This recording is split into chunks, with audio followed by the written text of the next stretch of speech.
Bienvenidos nuevamente a otro video de 5G Américas con una personalidad bastante importante en América Latina y el Caribe, sobre todo en los últimos años donde ejerció el cargo de viceministra de Telecomunicaciones del Perú. Y es convicta y confesa, según sus propias palabras, de la necesidad de una revolución digital y es promotora de la regulación independiente. Y según me ha revelado, esto es caiga quien caiga en el camino. Bienvenida, Virginia, ¿cómo estás?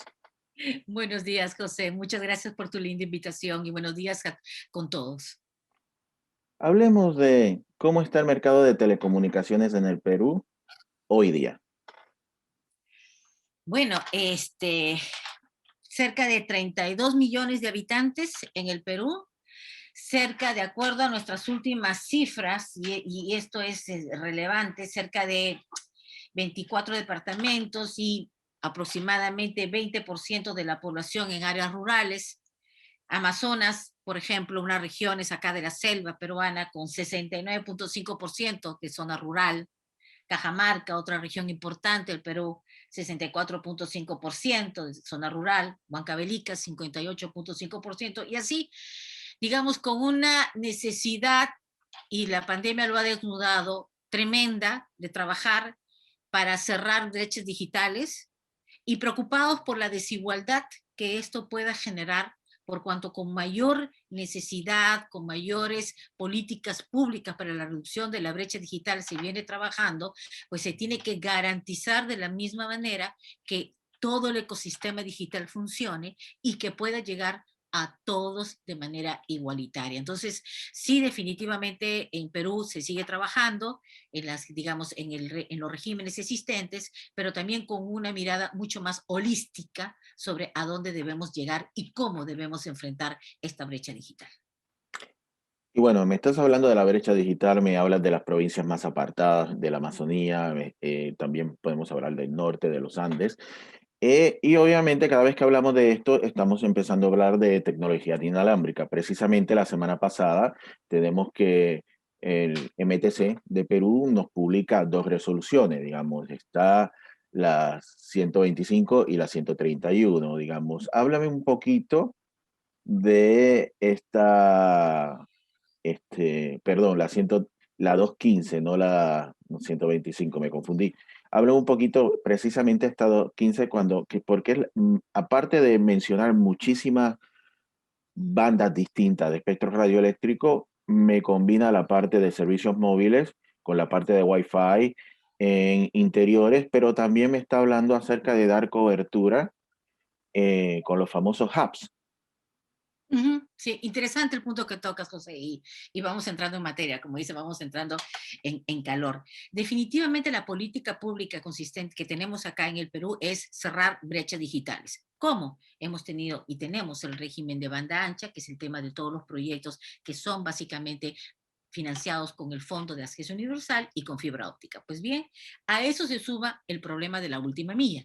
Y el problema de la última milla se ha trabajado básicamente a través de lo que vendría a ser las frecuencias. Entonces, tenemos una, digamos, un tema importantísimo y quiero parafrasear, y acá lo traigo porque me pareció extraordinario lo que dijo la Nobel de Economía del 2019, Esther Duflo, que es, tenemos que evaluar las políticas sociales con la misma precisión que los efectos de un nuevo medicamento. Y eso creo que ahora más que nunca tiene la mayor relevancia. Es decir, en el Perú lo que se está trabajando es cómo le hacemos para poder tener esa última milla, poder hacer llegar a todos los usuarios y a los no conectados, conectar a los no conectados. Básicamente la propuesta normativa que ha prepublicado el Perú se basa en una consulta pública que se hizo a fines del año pasado. ¿Y de qué se trata? Primero, la 215 es la identificación del espectro de la banda milimétrica de 26 GHz, que es fundamental para poder tenerla junto con la 3,5. La propuesta de espectro para hubs o HIPS también, el espectro de título secundario para el TV White Space, la identificación de la banda E y el espectro no licenciado para Wi-Fi 6. ¿De qué se trata esto? Coincidirás conmigo que hacer lo mismo y esperar resultados distintos es una absoluta locura. Perú tiene la bendición y la responsabilidad de tener la Amazonía peruana, conjuntamente con Ecuador, una parte con Colombia y sobre todo con Brasil. Esta parte no tiene conectividad, absolutamente. Y si la vamos a someter a la misma normativa regulatoria que hay actualmente, lleve su expediente de reclamos en forma física, su oficina comercial 24/7 y toda la demás regulación que últimamente se está flexibilizando, pero nada más segura que mañana venga otro regulador y vuelva a endurecer la normativa regulatoria. Entonces, eso de alguna manera que no genera predictibilidad para las inversiones. Volviendo al tema de la selva, ¿qué es lo que de nuestro punto de vista yo propongo? Es que Perú tiene que aprobar de forma inmediata y blindarla a nivel de una ley un sandbox regulatorio para todo lo que vendría a ser la selva peruana, incluido el BRAN, zona cocalera y con alta presencia del narcotráfico, incluidas toda la zona de frontera que da para la selva. ¿Qué es lo que significa esto? Dame a mí el sector privado la seguridad de que vamos a tener por un tiempo corto, de forma experimental, viendo las pruebas, vamos a tener la posibilidad de utilizar tecnologías disruptivas. En el tema de hubs, sobre todo, que se trata de esos, tú conoces esos aviones de gran altitud que más o menos se traen entre 5 y más o menos 70 kilómetros, o sea, digamos, a la altura. O sea, son un tipo de estación reconocida, de alguna manera, ¿no es cierto? Entonces, lo que son estaciones situadas en un punto fijo, lo que se trata de decir, ¿sabes qué? Pongamos eso para la selva, pongamos hubs, que ya está reconocida por la OIT. Y lo que está haciendo acá la normativa peruana es decir, mira, esta es la propuesta, esta es la frecuencia para hubs y para HIPs, y la normativa complementaria será aprobada en forma posterior. ¿Eso qué significa? Demos a la selva, demos una medida que de pronto tenga servicio por 4 horas y de repente no lo tenga por las otras 4 horas mientras el avión da la vuelta y luego vuelve a regresar. O de repente poder hacer, porque definitivamente es una solución que va con las estaciones de gran altitud más las estaciones fijas en tierra, porque es una composición, un mosaico de soluciones. Pero ¿qué significa? Significa poder darle un servicio que antes no había. El peor servicio es aquel que no damos. Y lo que se trata es, oye, te doy el servicio distinto, probemos, pero miren, en el sector privado te doy 10 años de sambo regulatorio.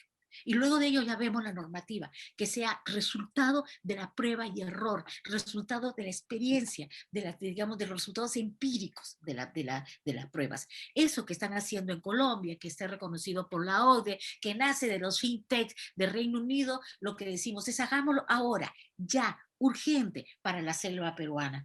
Hagamos que la tecnología disruptiva se use, démosle predictibilidad al sector privado para que invierta, pero sabiendo que durante un periodo determinado no va a haber sobrecostos regulatorios y que va a poder haber una normativa inteligente, no una normativa sentada. Yo es funcionaria, eso sí, te puedo decir con conocimiento de causa que es muy fácil decir artículo primero, el gobierno revolucionario porque quiere y puede, y ¡paz! Te pones tu obligación y tu multa si incumples. Y la idea sería es, oye, hagamos algo distinto para poder generar resultados distintos. Entonces yo creo que la opción, la propuesta que ha dado Perú es una opción inteligente, es una opción que nace de la necesidad de los pueblos, es una opción inclusiva, ¿no es cierto? Y que puede generar para mí definitivamente conectividad para aquellos pueblos que están olvidados. Eso es una primera mirada, José. Ok, para algunas de las personas que no conocen, explícales en dos o tres oraciones lo que es un sandbox y qué es un hub. Exacto, o sea, los hubs vendrían a ser, trabajan con infraestructura existente y entonces son esos grandes drones o aviones no tripulados, ¿ok? Que no están en la estación, digamos, en el nivel los satélites ni geoestacionarios ni los estacionarios, ni algo que están más abajo, ¿ok? Y de lo que se trata es que van iluminando kilómetros cuadrados de cobertura.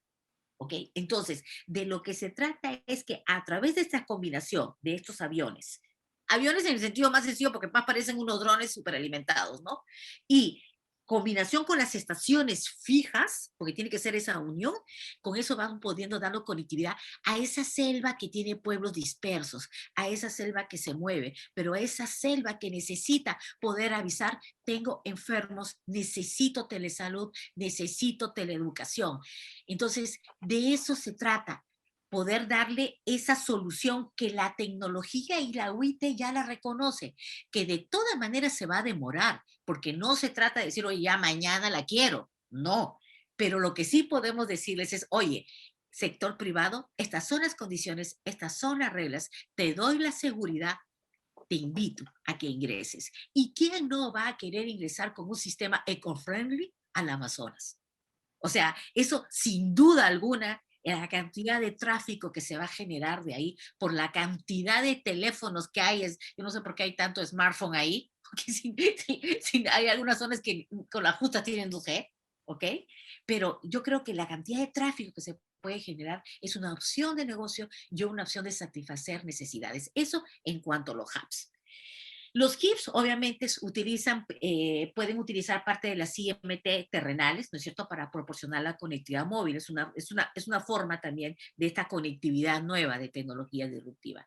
Y los ambos regulatorios o esas cajas de arena, ¿ok?, son espacios, digamos, en los cuales no entra la regulación.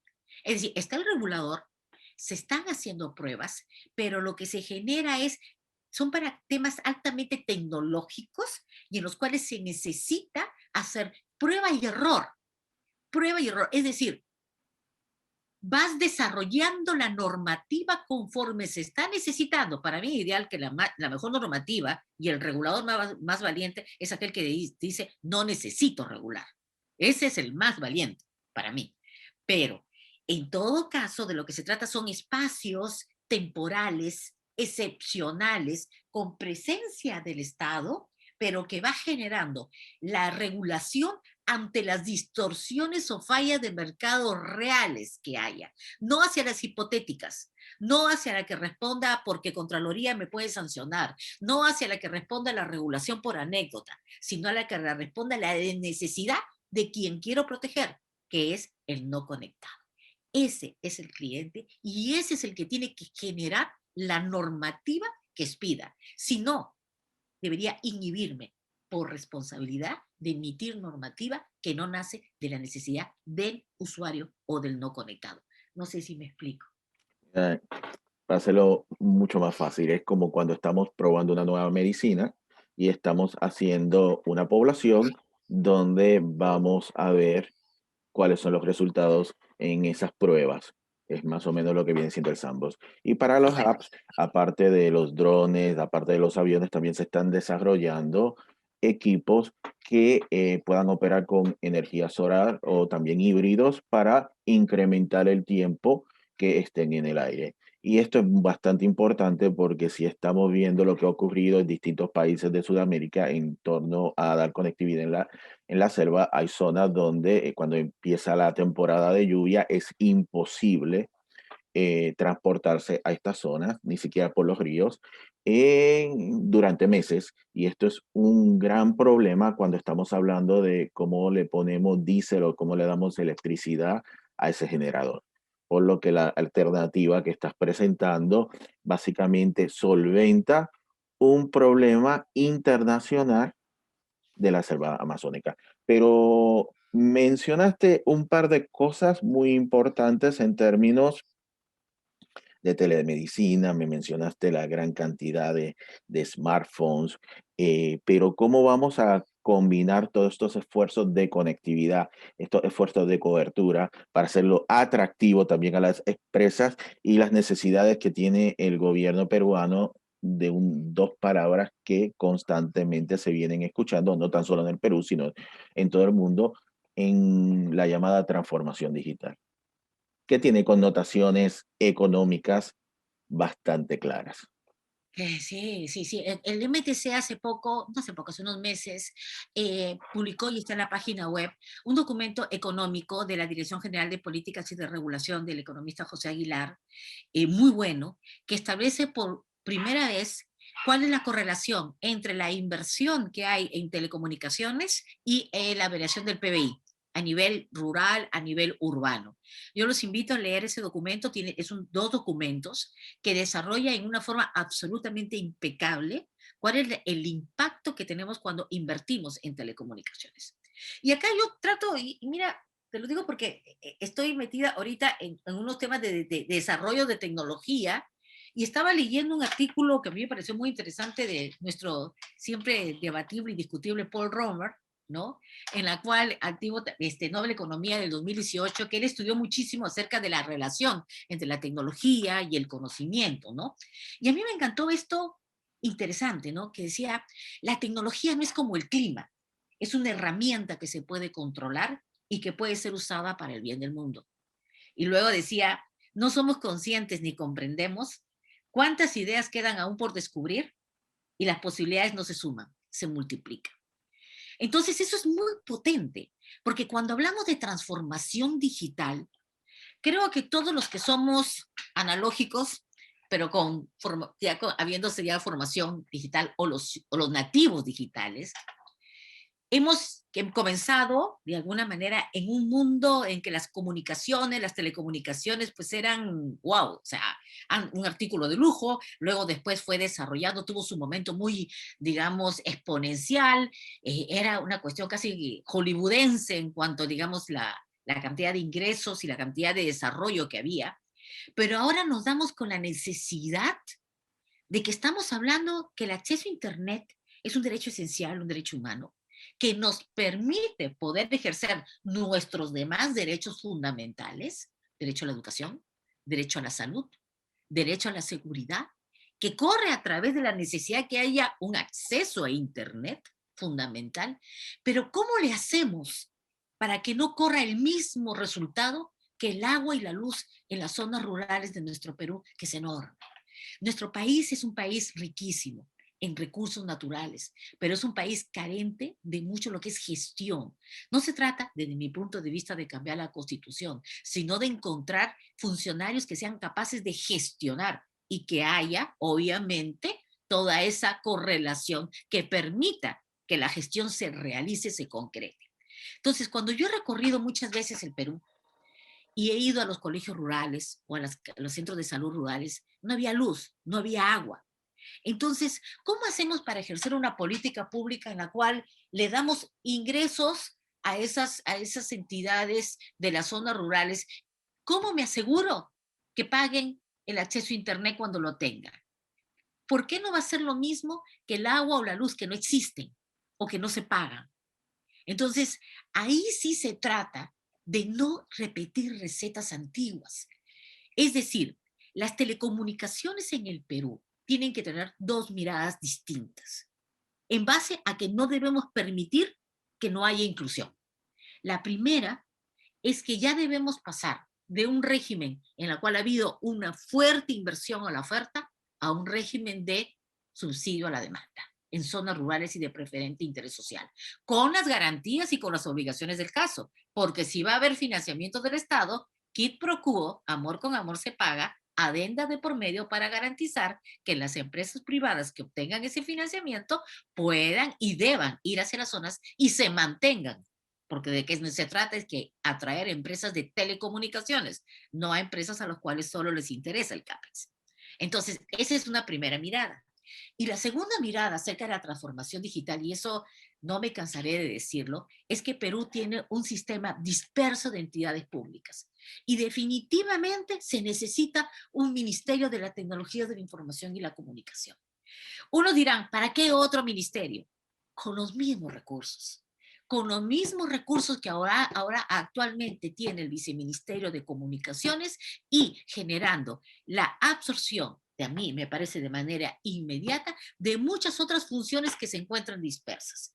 Yo no puedo a estas alturas ser responsable y decir, voy a enfrentar la transformación digital de mi país con un comité. O sea, me disparo. No hay forma.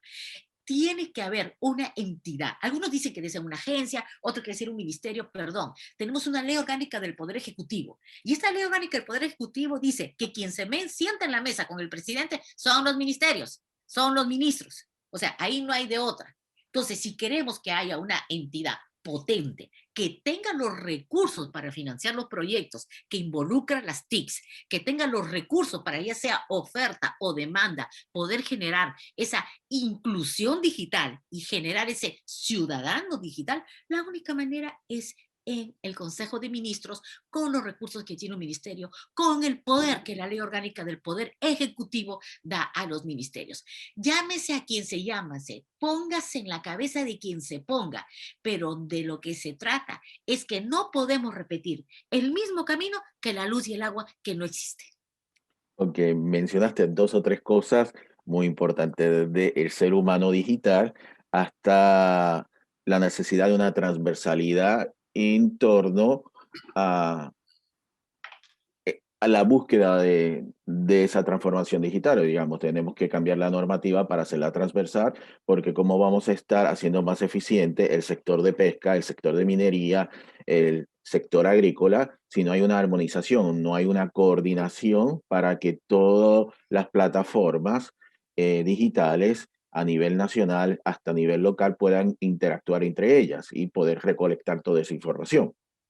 Ahora, ¿cómo se llega a esa transversalidad? Teniendo en cuenta de que no estamos en un vacío, sino estamos en una sociedad totalmente política, tan, como siempre ha sido en la historia de la humanidad. ¿Cuáles son esos grandes obstáculos que tiene Perú para alcanzar ese tipo de transversalidad y cómo se puede educar en esos niveles locales a las personas para que empiecen a ver que ese celular, aparte de llamar, a ver videos, redes sociales, también es una herramienta que les puede permitir superarse y desarrollarse y abrir muchísimas nuevas oportunidades? Digamos, la pregunta parece muy sencilla, pero obviamente es algo sumamente complejo. Sí, Opinión. te doy totalmente la razón. Mira, cuando yo llegué al viceministerio de Comunicaciones había un proyecto de ley que fue trabajado con el anterior viceministro Carlitos Valdés, un extraordinario ingeniero de acá del Perú, y en la cual estaba promoviendo que el viceministerio de Comunicaciones cambiara y que pudiera ser el viceministerio de la Tecnología de la Información y Comunicación con una mirada transversal, entidades públicas y privadas, sociedad civil, academia, empresas, etcétera. Ese proyecto, entiendo que fue modificado posteriormente porque no había consenso y se quedó solo para que fuera el viceministerio encargado del sector privado.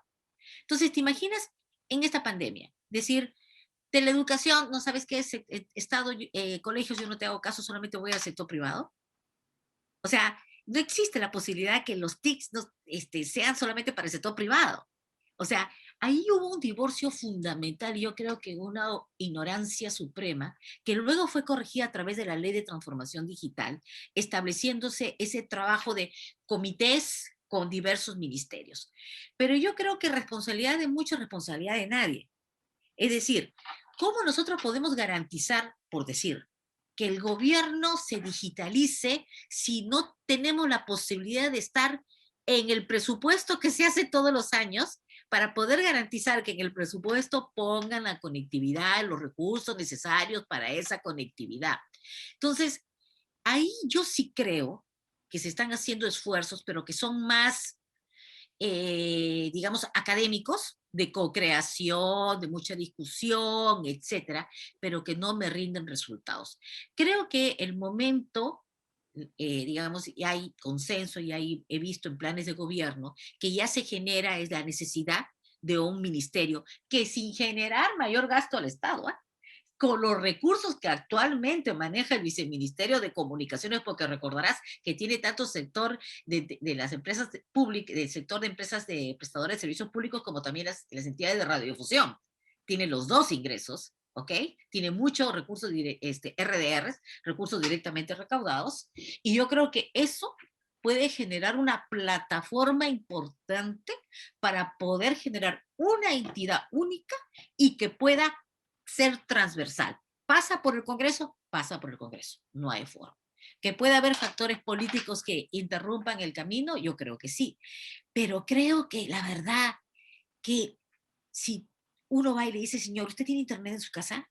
Señor, ¿usted ha ido por el Perú? ¿Tiene internet de todo el Perú? O sea, e incluso hay ciertas posiciones que no entienden, o sea, que no hay lonche gratis. que hay que pagar. Pero yo sí creo que deberíamos aprovechar que ahora está la necesidad más fuerte que nunca, la necesidad que nuestros niños y niñas estudien, que haya telesalud, que haya teleeducación. El tema de la inseguridad ciudadana es tan fuerte que yo creo que si no aprovechamos ahora, no veo mejor oportunidad que ahora. Nuevamente, el tema de la educación me parece muy importante porque obviamente si ponemos plataforma de gobierno electrónico y facilitamos muchísimo de los procesos, el gobierno empieza a ahorrar dinero.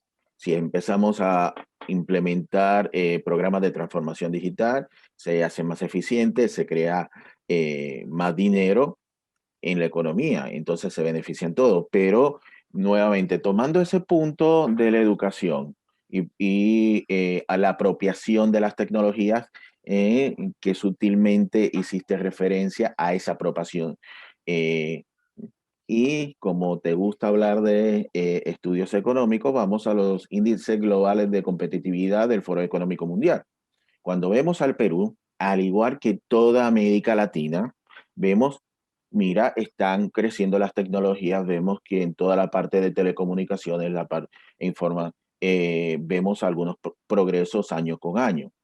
Sin embargo, cuando vemos el renglón de la apropiación o la utilización de nuevas tecnologías por las autoridades de gobierno, hay un estancamiento y hasta un retroceso, digamos.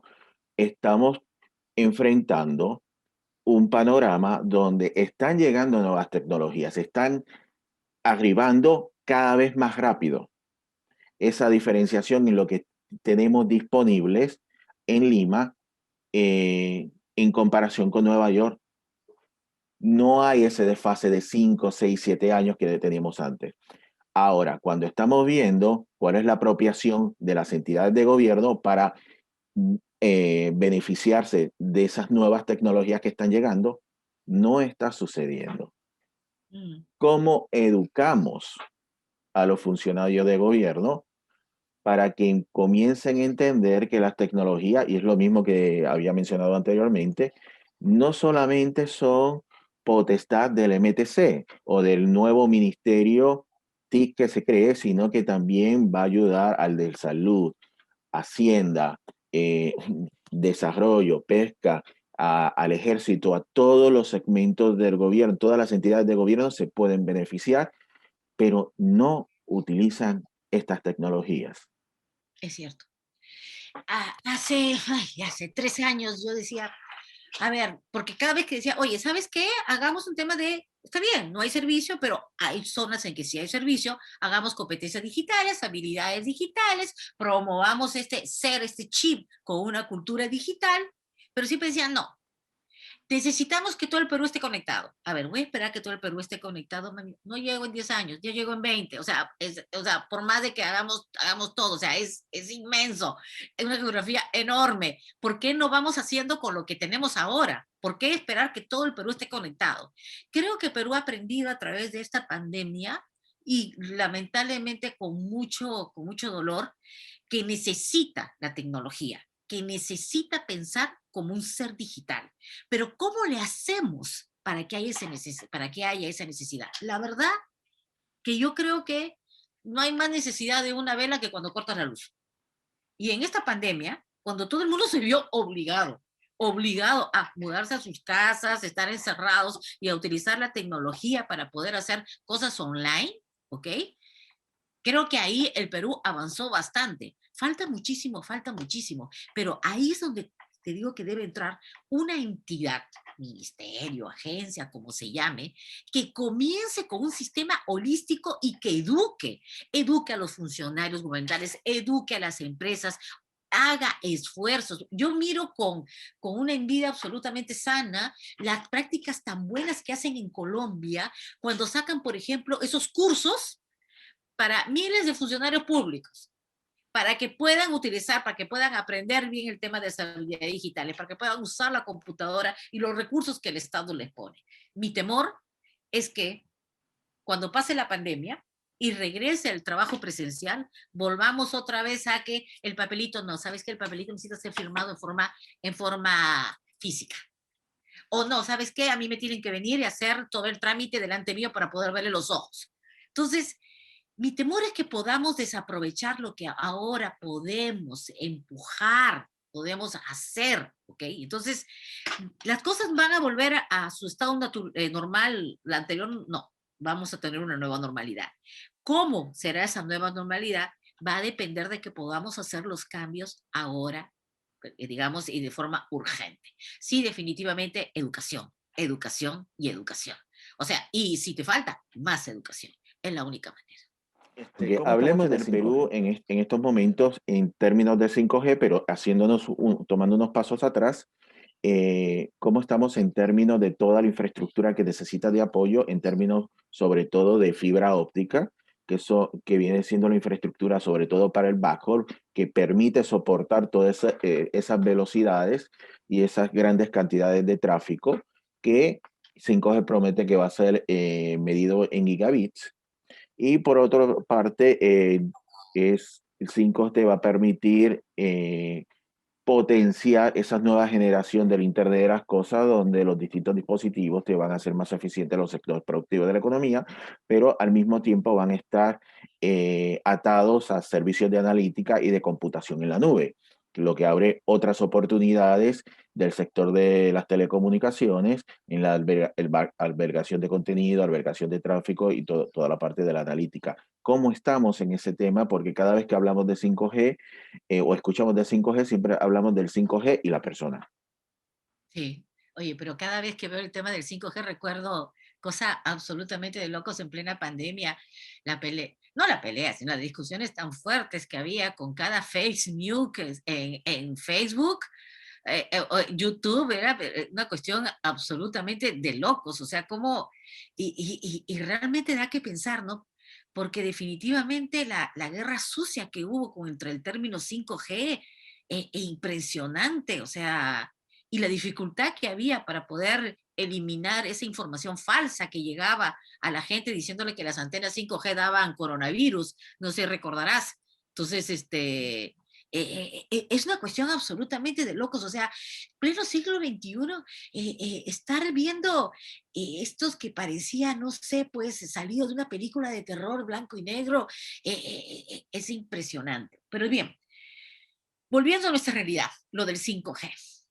Definitivamente, lo del 5G, hace poco el Ministerio de Transportes y Comunicaciones aprobó una modificatoria para lo que vendría a ser el 5G fijo, tanto para, entiendo, creo que para Claro y para Entel, ¿no? Eso no es móvil, es absolutamente el término 5G fijo, ¿no?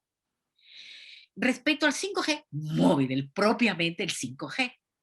Como recordarás, el año pasado se intentó hacer un reordenamiento de la banda 3,5, la banda estrella, para todo lo que es el 5G. No se pudo hacer ese reordenamiento porque se recibió una observación del regulador en el sentido de que se podría estar promoviendo una suerte de prácticas colusorias llegado el tema del concurso, ¿no? Se había propuesto que las empresas que tienen actualmente la banda de 3,5 se ordenaran en los bloques A, B, C y D, y luego de eso pasaran al concurso. Entonces, en base a esa digamos, observación que tuvo el regulador, pues se tuvo que detener el reordenamiento y promover, y eso lo está viendo ya la actual gestión, la propuesta de una entrega de un nuevo concurso que definitivamente tiene que ser dado a Proinversión al ser una entidad, una institución con amplia experiencia en el tema de concursos de frecuencia, en que la parte más interesante, y esa es la que espero que se promueva, es que digamos, las empresas actuales concursan por una alícuota. Es decir, tienen 50 megahertz, me faltan los otros 30, los otros 50 megahertz, ¿no es cierto? Pero lo necesito junto, pero uno concursa por una alícuota, pero se compromete a que, por ejemplo, si yo gano, y si yo estoy en la A y gano, digamos, 50 megahertz más, me lo dan, me lo ponen junto en la A, y así A, B, B, C, C, D, D, por decir. Es decir, queda siempre en forma continua.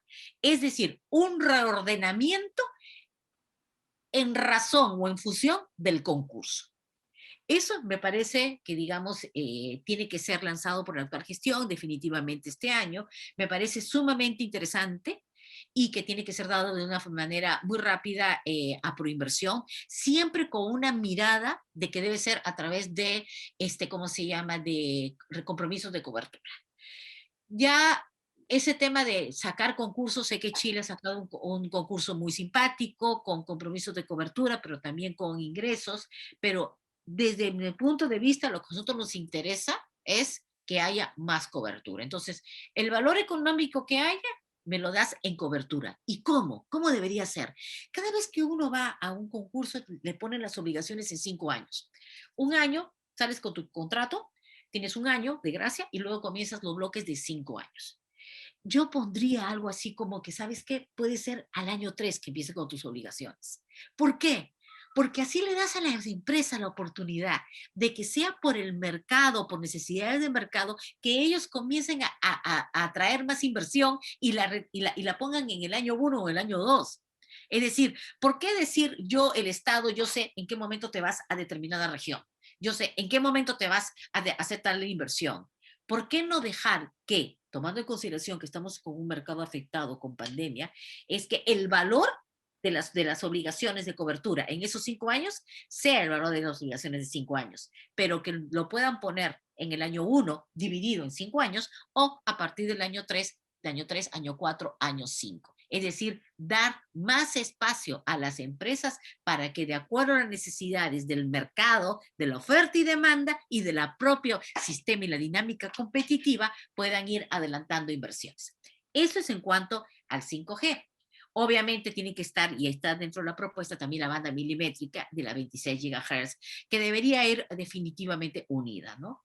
Entonces, eso es en cuanto al 5G. ¿Estamos listos para el 5G? Mira, tenemos buenas leyes, tenemos la 29920, la 29922, 29022, que es la ley de expansión que te permite poder instalar, ingresado el expediente a los gobiernos locales, tienes aprobación automática. ¿Qué es lo que se necesita en esa mirada? Lo que necesita es proteger esas leyes, que el nuevo Congreso, el nuevo gobierno, no vaya a dinamitar, ese es el término, esas leyes que permiten el crecimiento de infraestructura. E incluso en las normativas que ha estado sacando el MTC acerca del RAN sharing, con la compartición de infraestructura que es fundamental para la cantidad de antenas que se necesitan en el 5G, tiene que ser aprobado por el ministerio, pero yo haría un cambio. No me gusta la propuesta que ha salido del ministerio en la que dice que es voluntario en zona urbana y voluntario en zona rural. O sea, voluntario en todas partes. Entonces, ¿qué vinculante tiene?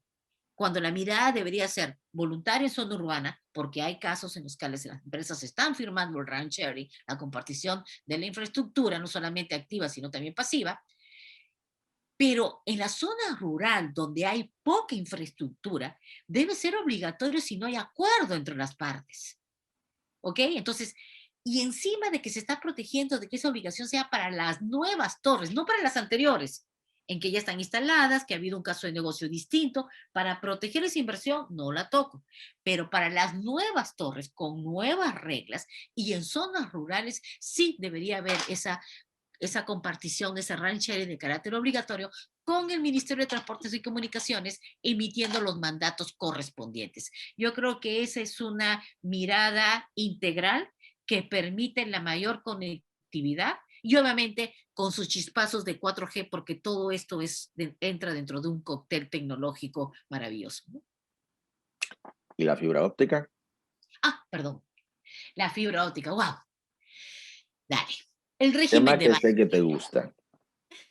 Es que me gusta porque realmente tener fibra óptica y llegar a última milla me parece extraordinario. O sea, esa es la absoluta verdad. Es un cóctel entre la fibra óptica y la parte de las frecuencias, pero bueno, tener fibra óptica en tu casa y tener las velocidades que te da la fibra óptica, pues es impresionante. Pues, o sea, ahí no hay vuelta que dar.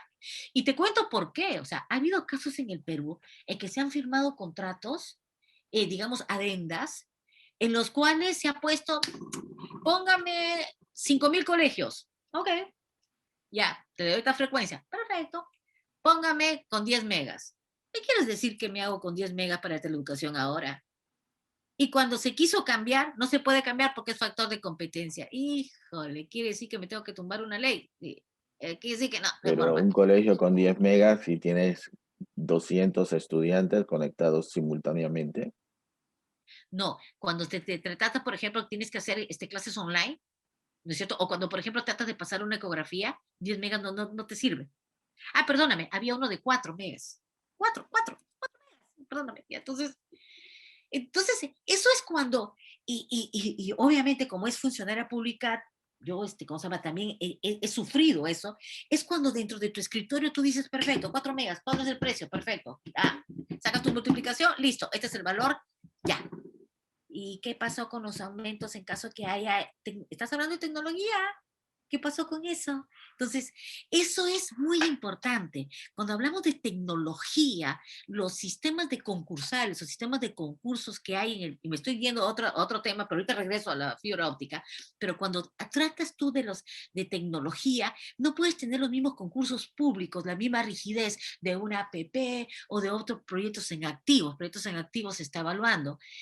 Mucho tiene que ver el tema del diálogo competitivo.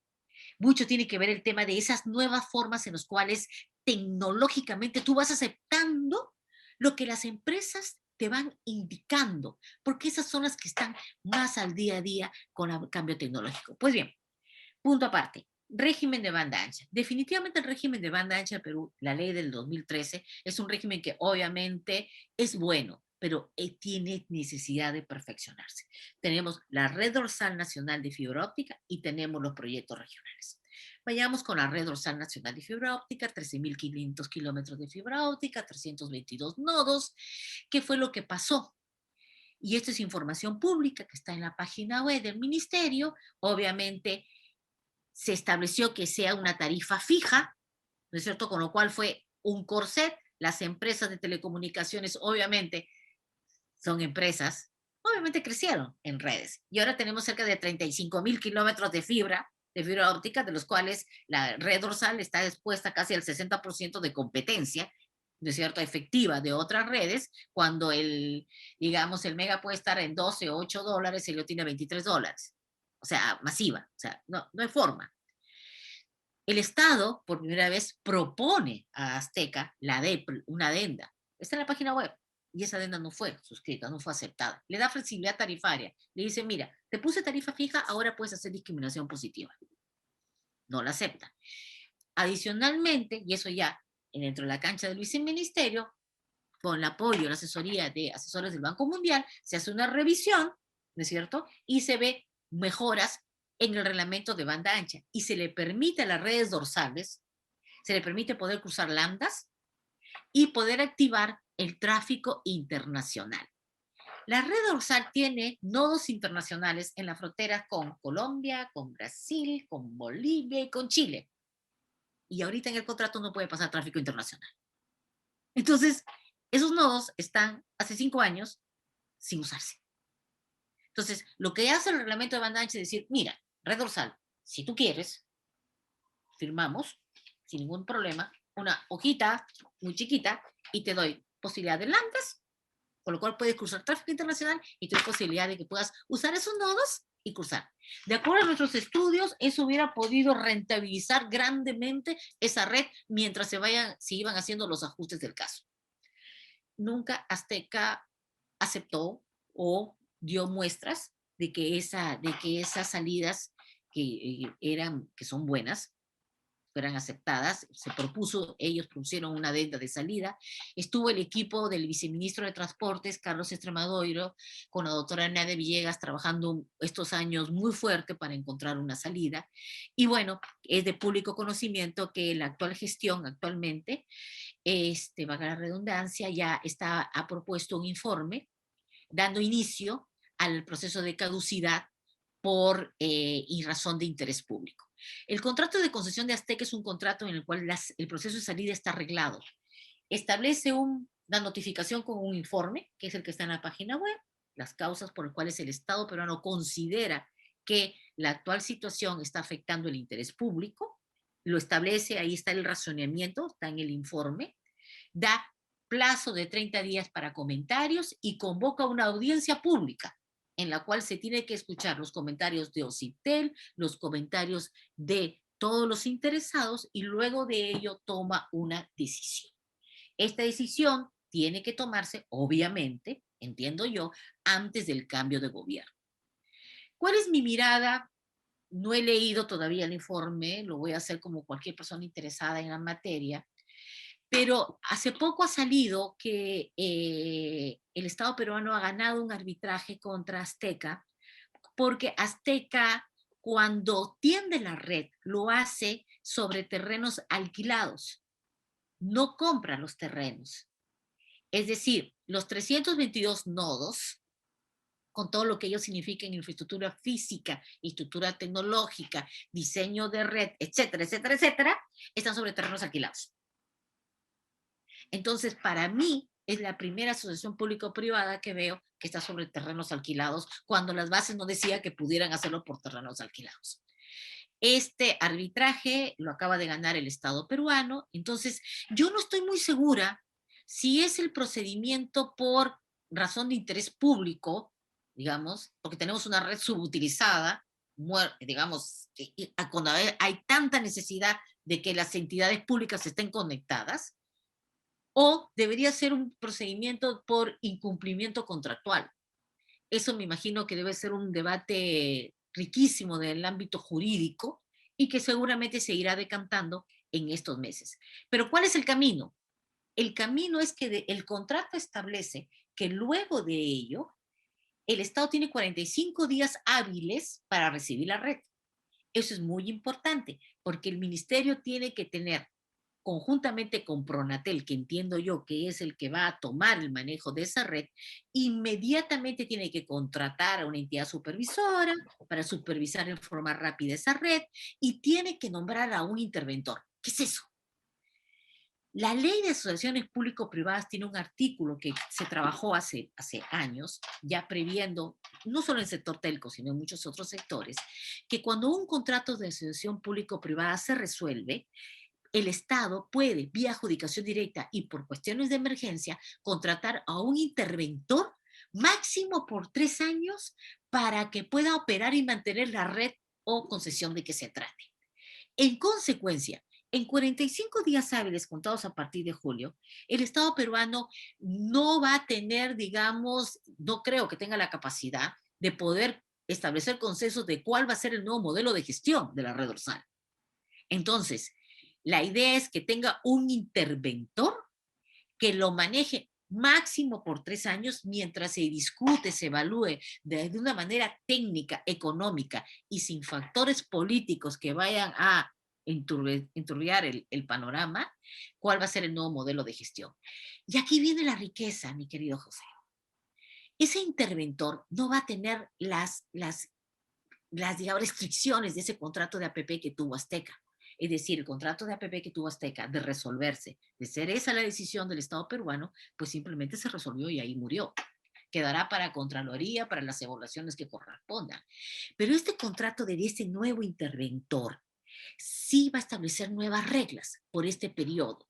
Y qué interesante sería si es que pudieran conectar última milla a centros de salud rurales, a colegios rurales, a entidades de seguridad rurales, a donde no va el sector privado.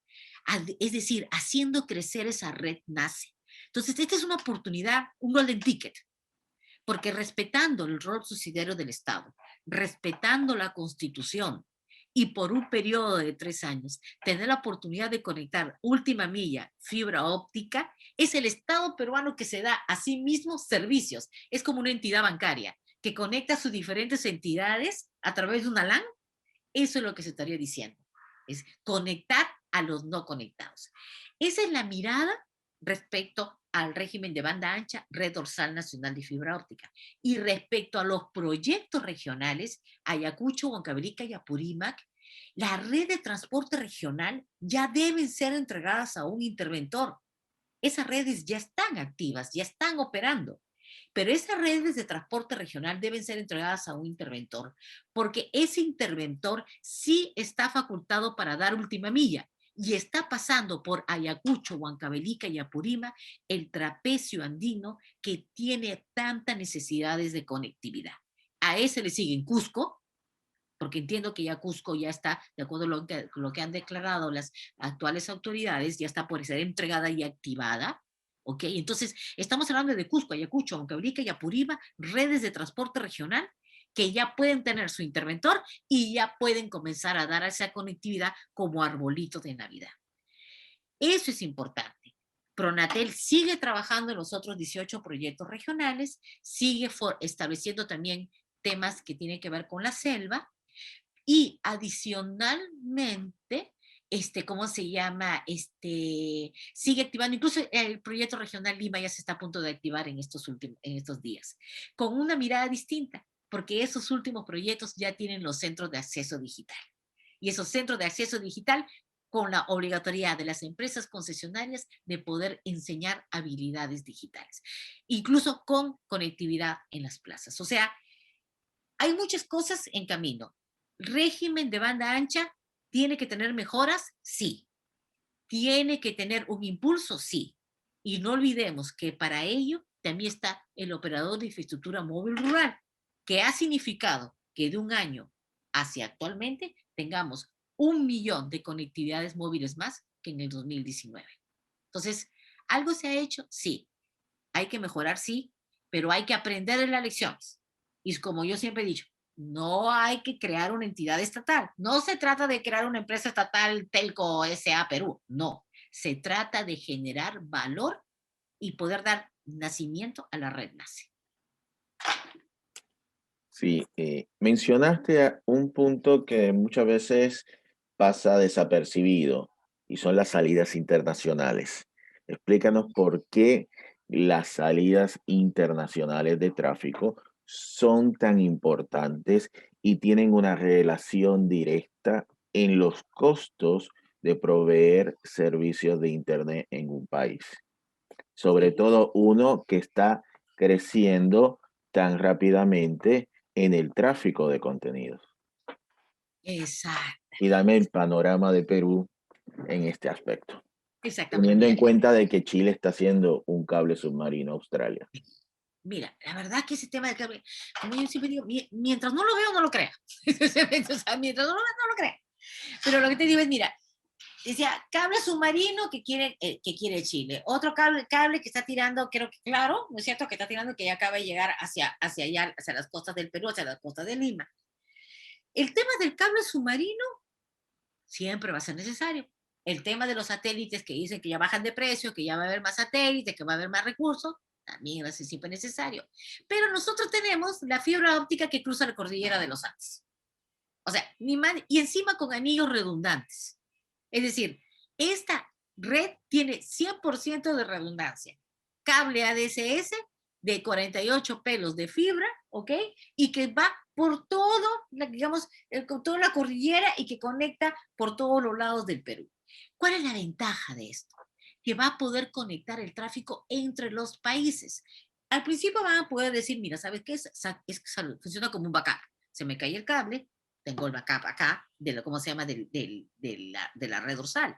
Pero no solamente eso, es la conectividad lo que va a permitir que los países, y eso es lo que no se está viendo quizás en la Comunidad Económica Europea han tenido mayor desarrollo, es decir, que el tráfico va a poder ser cursado en esta comunidad de tráfico de los propios países, va a poder ser cursado de una forma terrestre.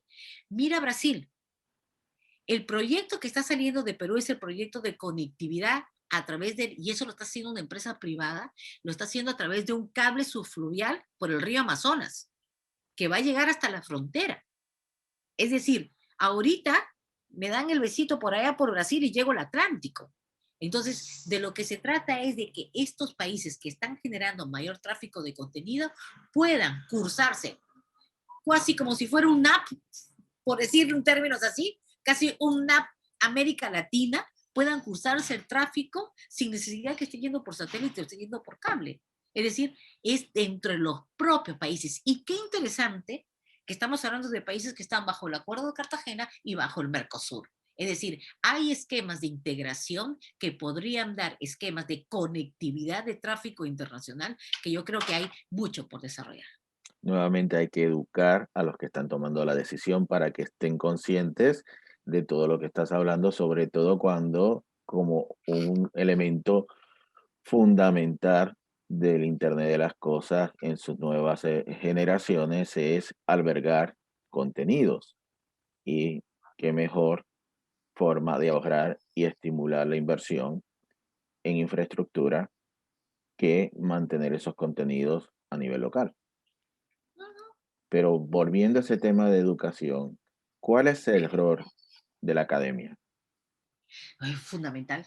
Eso es fundamental porque mira, yo creo que enriquece cualquier debate, ¿ok? Tener la mirada holística, tanto de las empresas privadas, de los proveedores de equipos, de las universidades, la academia, ¿ok? Cuando tú generas un debate, como por ejemplo el tema de la ciberseguridad, que es tan necesario actualmente, ¿ok?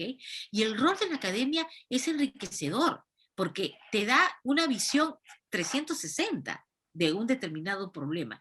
Y yo creo que acá es educar, educar, educar, escuchar, escuchar, escuchar. Yo creo que eso vendría a ser. Bueno, ya estamos sobre la hora. Dime en tus palabras, ¿cuáles son los tres temas neurálgicos que Perú tiene que atender a corto plazo? A corto plazo. Sí, porque a largo plazo me puedes decir cualquiera. A Sí, sí, corto sí, sí. plazo. Yo creo que, a ver, pensemos en los 100 primeros días de un gobierno, que son tan importantes, ¿no?